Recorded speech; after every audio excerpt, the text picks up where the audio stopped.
यह नापने का युग है। हमने नींद नापी, कदम नापे, धड़कनें नापी, हर चीज को एक संख्या में बदला ताकि उसे सुधारें, बेचें और काबू करें। और इस सारे हिसाब के बीच एक ही अंग है, हाथ। औजार, अक्सर, गिनती, नियंत्रण। सभ्यता एक तरह से हाथ की ही कहानी है। और फिर इसी युग में अरबों लोग एक ऐसे खेल की पूजा करते हैं जो उसी हाथ को मैदान के बाहर खड़ा कर देता है और खिलाड़ी को मजबूर करता है उस अंग से खेलने पर जिसके बिना वो खड़ा नहीं हो सकता। जी हाँ, पाव। बाकी हर बड़ा खेल हाथ का जश्न है। फुटबॉल अकेला उसे ठुकरा कर शुरू होता है। इसका जवाब फुटबॉल के मोटे नियम संग्रह में नहीं, उसके एक अकेले नियम में है, हाथ पर पाबंदी। और उसी एक नियम से फुटबॉल की हर खासियत फूटती है। आज हम इसी पे बात करेंगे।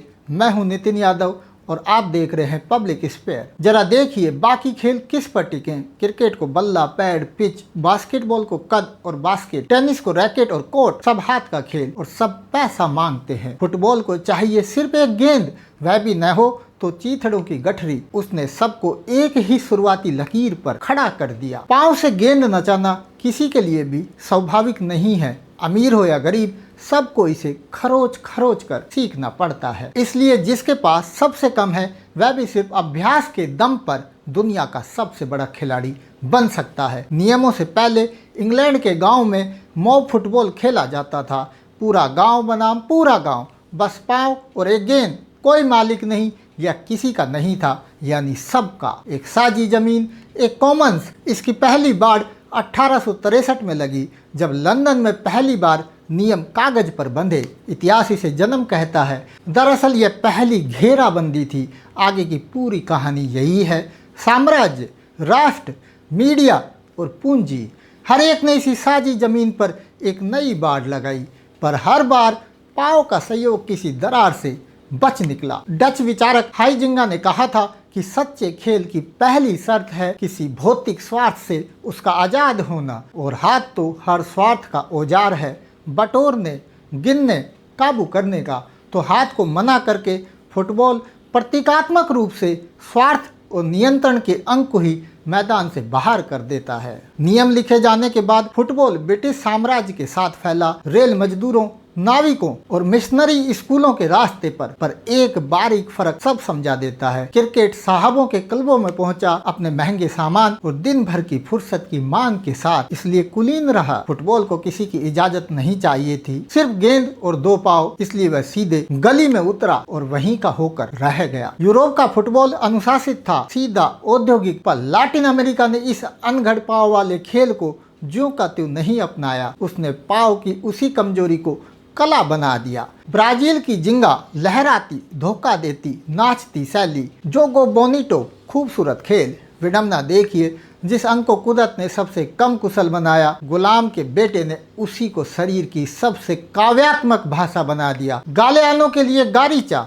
टेढ़ी टांगों वाला, हिसाब से अनजान, खिड़की से कूदकर सिर्फ खेलने भाग जाने वाला आदमी इस खेल की रूह था। दक्षता का बिल्कुल उल्टा, शुद्ध आनंद। दिलचस्प है कि खेल को गरिमा और प्रतिरोध से जोड़ने वाली सबसे मशहूर किताबें CLR जेम्स की, आशीष नंदी की दरअसल क्रिकेट पर हैं। उपनिवेश ने मालिक का खेल अपनाकर उसी में उसे हराया। यह दोनों ने क्रिकेट के बारे में कहा, फुटबॉल इसे एक कदम आगे ले गया। यहाँ उपनिवेश ने हराया ही नहीं, खेल को मालिक से ज्यादा खूबसूरत बना दिया।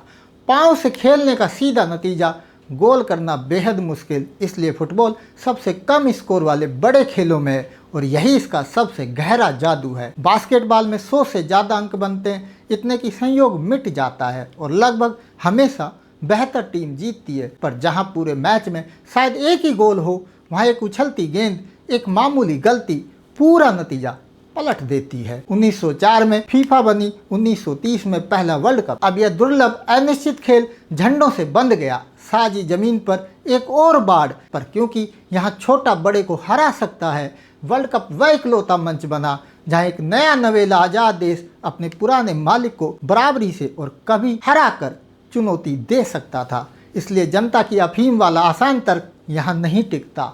फुटबॉल ऊपर से फेंका गया नशा नहीं, यह नीचे से, गली से, गरीब के पांव से उठा खेल है। पर एक स्याह पहलू भी है, वही झंडा जो गरिमा देता है, नफरत और दंगे का ईंधन भी बनता है। एक ईमानदार कहानी दोनों को मानती है। 1970 का मैक्सिको वर्ल्ड कप पहली बार रंगीन और उपग्रह से पूरी दुनिया ने लाइव देखा। पेले की ब्राजील को सबने एक साथ देखा। पर यहाँ फिर पाँव बोलता है।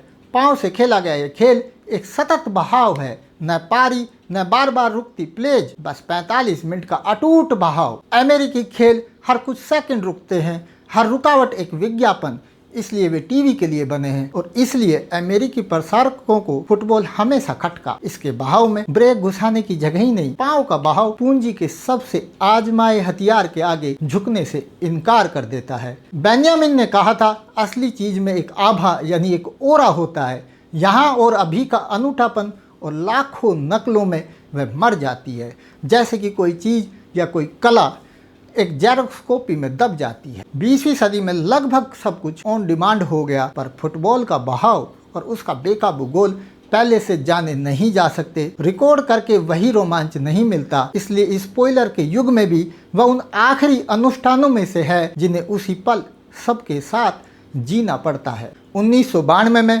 प्रीमियर लीग ने खेल को प्रसारण अधिकारों से अरबों में बेचना शुरू किया। 1995 के बोसमैन फैसले ने खिलाड़ियों का वैश्विक बाजार खड़ा किया। फिर चेल्सी, मैनचेस्टर सिटी, PSG जैसे क्लब ओलिगार्क और तेल समृद्ध राष्ट्रों के हाथ चले गए। गालियानो ने इसे एक वाक्य में कह दिया, फुटबॉल का इतिहास खूबसूरती से फर्ज तक का एक उदास सफर है। गारीचा की जगह आंकड़ों ने ले ली। मानव विज्ञानी जेम्स स्कॉट ने कहा था, हर ताकत दुनिया को सुपाठ्य बनाना चाहती है। हर चीज नापी जाए, गिनी जाए, अनुमान लगाया जाए, और नापना गिनना तो हाथ का ही काम है। पूंजी असल में उसी हाथ की जिद है जिसे फुटबॉल ने मैदान से बाहर किया था। इसलिए आज क्लब करोड़ों डेटा पर खर्च करते हैं, एक्सपेक्टेड गोल्स जैसे आंकड़ों पर, ताकि पांव के पैदा किए गए संयोग को मार सकें। फ्रांसीसी विचारक कयोना ने कहा था कि हर सच्चे खेल में दो चीजें साथ चलती है, हुनर और किस्मत का संयोग। पूंजी सिर्फ हुनर चाहती है, संयोग से नफरत करती है, क्योंकि संयोग का मतलब है जोखिम। अप्रैल 2021 में यह जिद चरम पर पहुंची। यूरोप के 12 सबसे अमीर क्लबों ने एक बंद सुपर लीग का ऐलान किया। कोई नीचे नहीं गिरेगा, कोई जोखिम नहीं, कोई संयोग नहीं। यह सीधे फुटबॉल की आत्मा की हत्या की घोषणा थी और तब फैन सड़कों पर उतर आए। महज 48 घंटों में वह योजना ढह गई। हाथ की जिद पांव का संयोग मारने चली थी और हार गई। शुरुआत में हमने पूछा था, हाथ से सब काबू करने वाली सभ्यता उस खेल को क्यों पूजती है जो हाथ को ठुकराता है? अब जवाब साफ है, हमारी पूरी जिंदगी हाथ की हुकूमत है। हम नापते, गिनते, जकड़ते हैं। दार्शनिक गुरुम्ब्रेट ने कहा था कि हम हर चीज में मायने ढूंढने के आदी हो गए, पर खेल हमें कुछ और देता है, शुद्ध मौजूदगी यानी प्रेजेंस। वह पल जब गेंद हवा में है और सांस रुकी हुई है, उसका कोई मतलब नहीं निकालना पड़ता, वह बस होता है, और उसी होने में हम पूरी तरह जिंदा होते हैं। फुटबॉल वह मंदिर है जहाँ इंसान अपने सबसे ताकतवर अंग हाथ यानी नियंत्रण दरवाजे पर रख आता है और पाँव की कृपा व किस्मत के संयोग पर खुद को छोड़ देता है। जितना हम जिंदगी को जकड़ते हैं, उतनी ही ज़्यादा हमें उस जगह की जरूरत पड़ती है जहाँ हम जकड़न छोड़ दें। फुटबॉल आज दोनों है, दुनिया की सबसे साजी जमीन भी और बाड़ों में कैद उत्पाद भी।